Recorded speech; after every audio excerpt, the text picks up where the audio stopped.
basically, my background is in visual effects in the film and TV world, and I'd had a great time doing that. Amazing technology, creativity, a lot of fun, incredible people, and then little people arrived in my life, and I have two very small children, and what became really apparent to me very quickly was, since my own education, I obviously took a completely renewed interest in learning and more development and just watching them. And every single parent here knows the joys of watching that on a daily basis.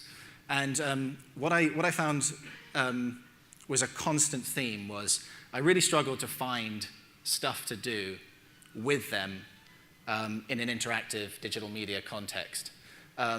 There was a fair amount of the taboo of screen-based media, whether that be TV or computers or anything else with young kids. But I really didn't see that myself, and I thought that as long as we were doing something together that could be just as rewarding, as nourishing as playing together with toys, reading a picture book together in exactly the same way. So, funnily enough, what's interesting is that the previous two talks, both of which were awesome, by the way, I'm actually going to touch on a few of those points. And my specific interest commercially, professionally, if you like, and personally is the early years. I'm most interested in preschool education and primary, but more what happens before the formal learning starts to take place. And I think that that's something that's actually sometimes forgotten, not deliberately, but it is sometimes missed out on when you have these explicit education type events. So I'm just going to see if I can.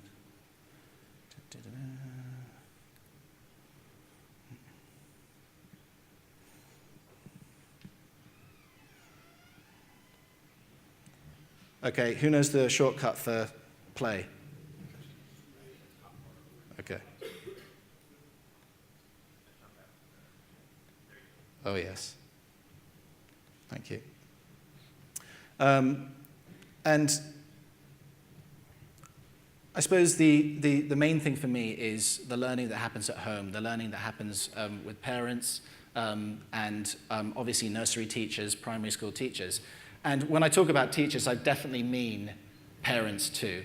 I don't know, many of you might know someone called Jesse Schell. He talks a lot about games. He's done a TED talk and is on YouTube a lot. And he did a talk and he mentioned that simple statement that children want to learn, parents want to teach.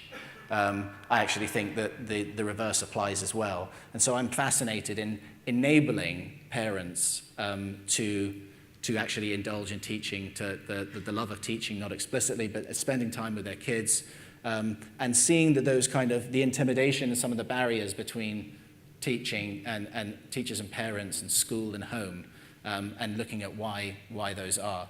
I'm just going to show you a very, very short video that is the only kind of producty thing I'm going to do, but I just want to show you a short video of The Land of Me, which what we wanted to do is we wanted to create a suite of little creative toys, if you like, digital interactive toys that would enable a parent, teacher, and child just to play together with a computer in a very picture book style looking world and have fun and be creative and also be inspired. So I'll just play this quickly, I think. Sound? Great, thank you.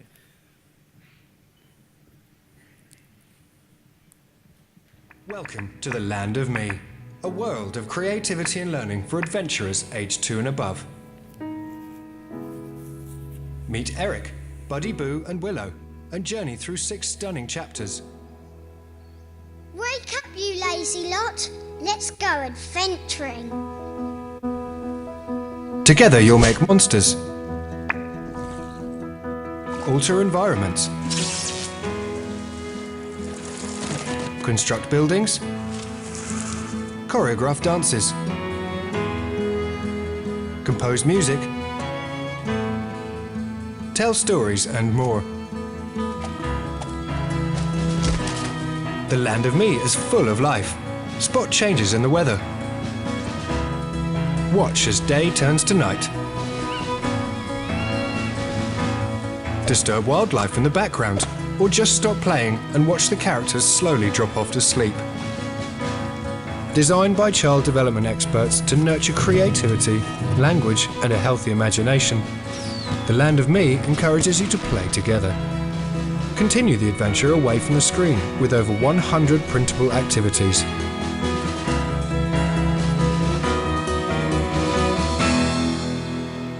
Where the story goes from here is up to you.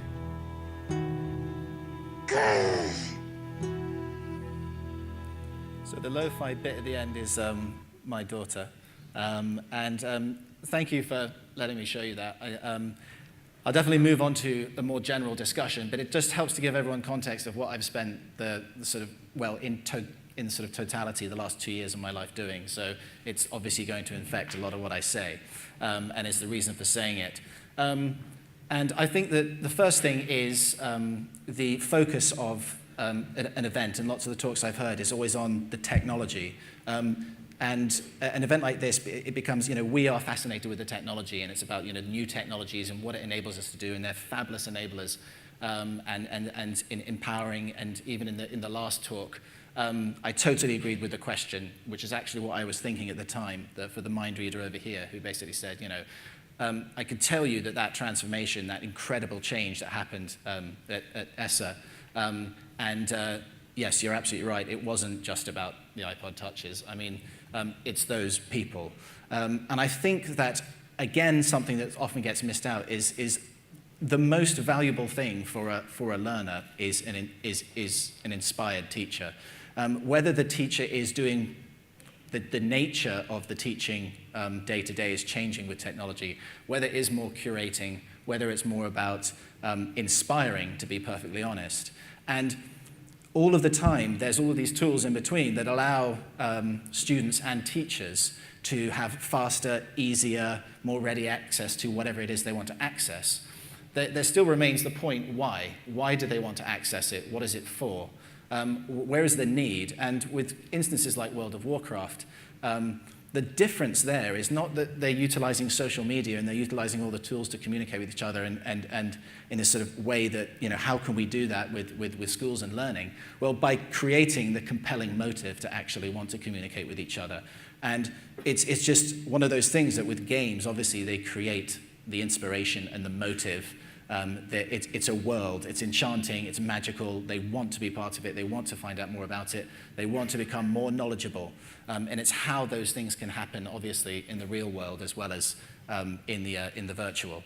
So for me, it's very much about the people and how can you actually create content, which I'm most interested in, rather than the tools that again, have been talked about a lot. Who's creating the content?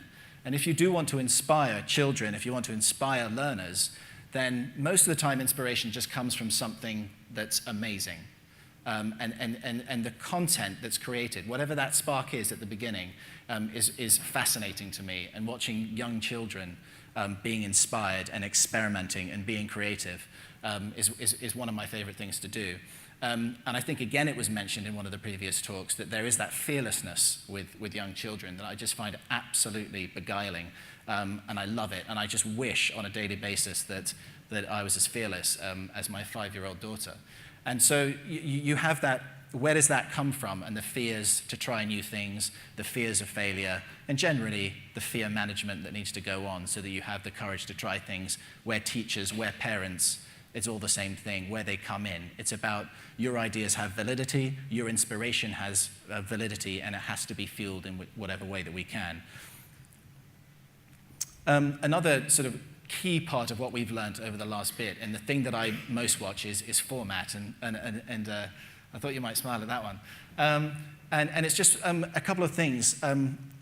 Format normally has dictated everything else. And it's really now with, I'm not going to labor this too much because it's been spoken about much better, but the technology is allowing us to break with traditional formats. And by that, literally everything, and it is slightly scary, and with The Land of Me, a lot of people ask us, the question quite rightly, what is it? Because it looks like a picture book, but it's interactive, but there's no narrative. There isn't a narrative. So for anyone who watched the trailer and thought, I get it, it's a story, and you change things and it affects the outcome of the story, that's not what happens. There is actually no story other than the one that you create yourself. And so when I hear the word, sort of catchphrase, non-linear narratives, and it's out there all the time, it's like technology is going to be the non-linear narrative. I have no idea what a non-linear narrative is. I really don't. In fact, I would be as bold, and someone cleverer than me will shoot me down, hopefully, but I would be as bold as to say there's no such thing as a non-linear narrative. Now, if you create a world and your content is, rather than a particular experience of this world, which is told in the form of a story from one person's perspective or from people's perspective, if you create the world and then let people journey through it to create their own stories, fine, but the narrative is still linear because it's a sequence of events that happens to that person or that user. And so with The Land of Me, what we thought would be interesting is, imagine a picture book where the story hasn't been told yet, the world exists. So if you could actually go to 100 Acre Wood, if you could actually just walk through one day and bump into various characters and do different types of things, then the story on any given experience would be slightly different. And so you would have, if you like, a personalized narrative, but narratives that come out of it. And so for us, that was really the, if you like, the inspiration. And we felt that it would be something that would build on the experience of picture books, which are so valuable, but take it a step further than that, rather than just take a picture book experience and kind of chop it up and do the whole, turn to page 61, turn to page 62 if you want to go left or right type experience.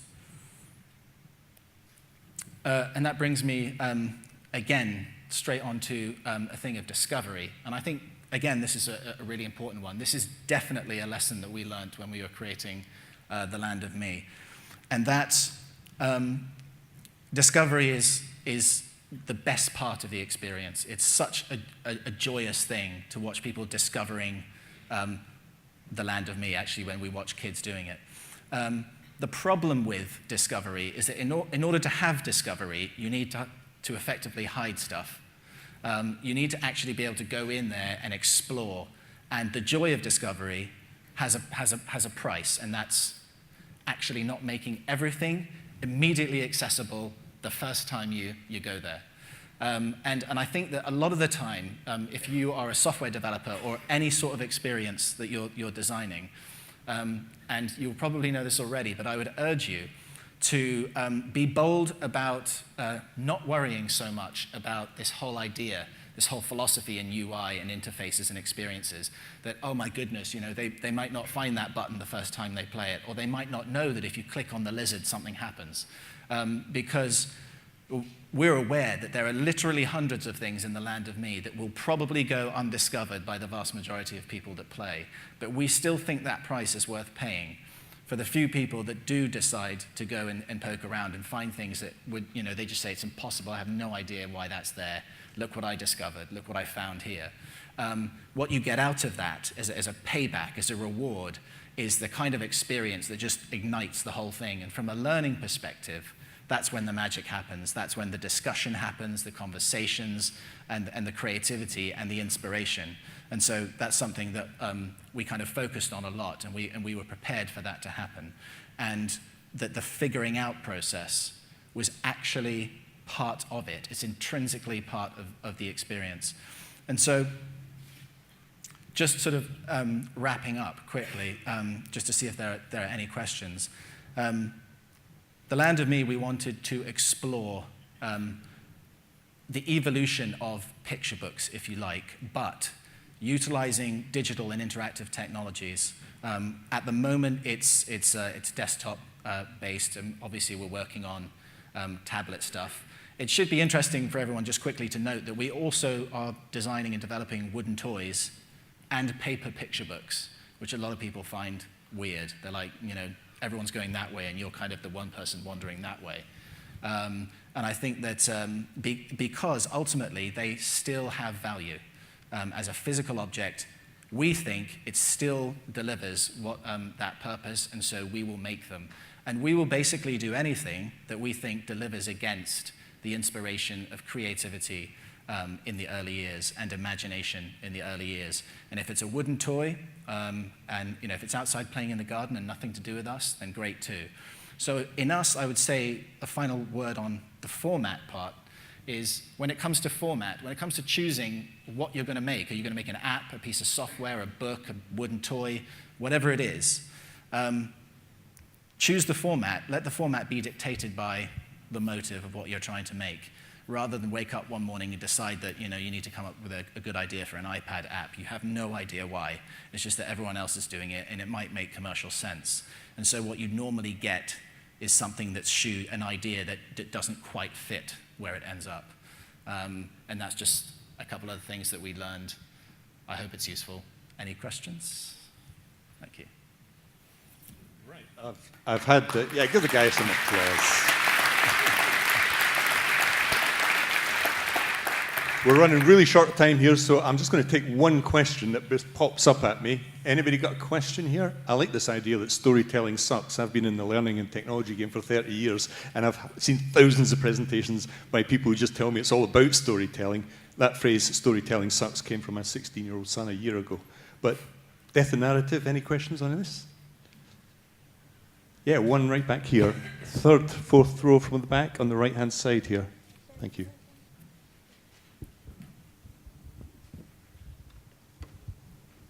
Hi there, Claire Killen, independent consultant. A colleague of mine said to me over Christmas, I hadn't seen her for several years, and she said she's working with autistic learners and there is nothing for them. Now, something creative like that, those same approaches could easily be applied to specialist education. I just wondered if you'd had any thoughts in that direction yet. Yes, indeed. In all honesty, when we set out, it wasn't something that had entered our minds. Since then, there's been a massive amount of work. In fact, some of the first work that we were doing with schools and nurseries was from the SEN community, and we're now working with several specialists to see how, just to give it to them and see how they use it, because it is, when you look at, because it's on a computer, people they can't seem to get their head around the fact that it's not a game. It looks like a computer game, but it's really not a game. It's much more toy-like. And so the nice thing about toys, the difference for me between a toy and a game is the same every time, the experience of using it, the rules are the same, everything's the same, it's all set up and you then operate within those. A toy, you pick up, and if you're 2 or if you're 26, the experience is completely different and it might be totally different. So it acts as a foil for the game. So in that way, it's been fascinating to see how early years, foundation, early primary, SEN, all different types of contexts have used it differently.